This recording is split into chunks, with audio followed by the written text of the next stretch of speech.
morning. Thank you very much.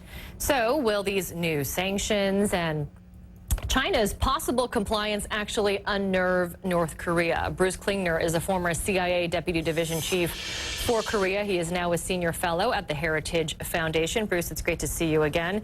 So what are your thoughts? President Trump, hailing Xi Jinping for telling financial institutions to stop dealing with North Korea, obviously, as Matt Rivers was saying, in line with the UN sanctions that were passed recently. Do you expect full compliance from China? Well, I think both the executive order and China's pledge are both potentially significant, but it requires the implementation to move them from potential to significant. We've seen in the past China has made a number of pledges to fully implement required UN sanctions, and then only timidly and incrementally did so. And oftentimes China will come out with a very strong announcement, really to derail something that the U.S. is about to do. Especially in Congress, we've seen gaining advocacy and momentum for secondary sanctions on Chinese violators of U.S. law. A congressman here had released a list of 12 banks, Chinese banks, that ought to be sanctioned either by being identified as a money laundering concern or have significant fines, similar to the $12 billion in fines the U.S. has imposed on European banks for money laundering for Iran. So far, we haven't imposed a single penny in fines on Chinese banks. We're just getting this in, and this is a direct response attributed to Kim Jong-un himself to this latest moves and remarks by President Trump at the United Nations, and it's quite remarkable. First off, part of the statement reads, again, being attributed to the leader of North Korea, quote, "I will make the man holding the prerogative of the supreme command in the U.S. pay dearly for his speech, calling for totally destroying the DPRK."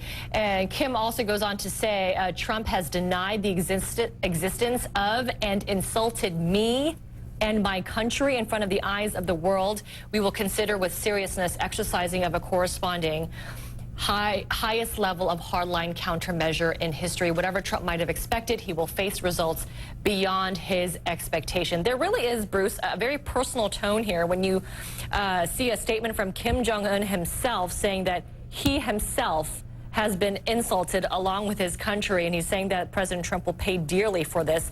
What are your thoughts on this response from North Korea? And obviously, when you hear these kinds of threats coming from a president at the United Nations, it doesn't seem like it's been quite effective.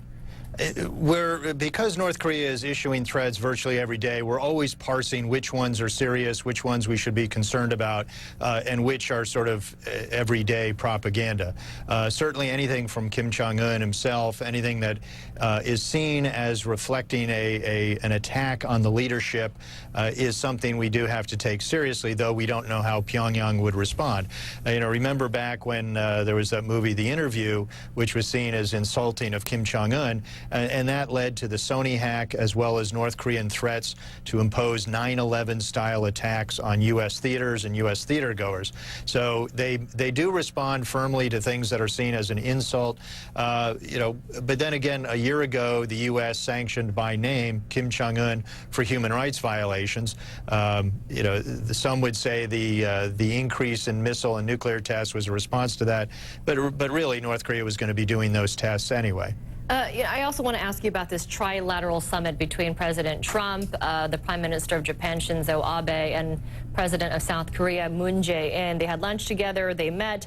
But does it seem to you that President Moon of South Korea is sort of the odd man out, especially when you look at past actions by President Trump after the nuclear test by North Korea? It seemed like he was on the phone a couple times more with Shinzo Abe before he picked up the phone a few days later to speak with President Moon of South Korea. And it seems like President Moon of South Korea is talking about no war ever on the peninsula, while President Trump is saying, actually, we're not ruling out military action. Are they all on the same page? I think so. Certainly, Prime Minister Abe has been in office longer, so President Trump and Abe were able to develop a personal relationship fairly early, even before President Moon had been elected. And he's only been in office a few months.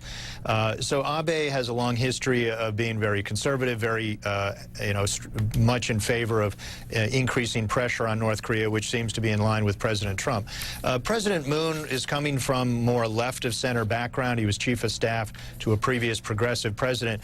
But he really moved to the center during the South Korean presidential campaign and then in the run-up to his summit with President Trump earlier this year. So really, he's adopted some more conservative positions towards North Korea that have aggravated his political base to some degree. So right now, though, there's still questions as to, is it rhetoric, is it reality? Will he try to reach out to North Korea, kind of as one would think his inclination would be? But North Korea has been acting so belligerently and has firmly rejected repeated attempts by Moon to engage with Pyongyang. So I think that has been a big driver for Moon adopting more hardline or conservative or centrist, whatever you want to call it, positions towards North Korea. All right, Bruce Klingner, we're going to leave it there. Great to get your perspective as always. Thank you very much for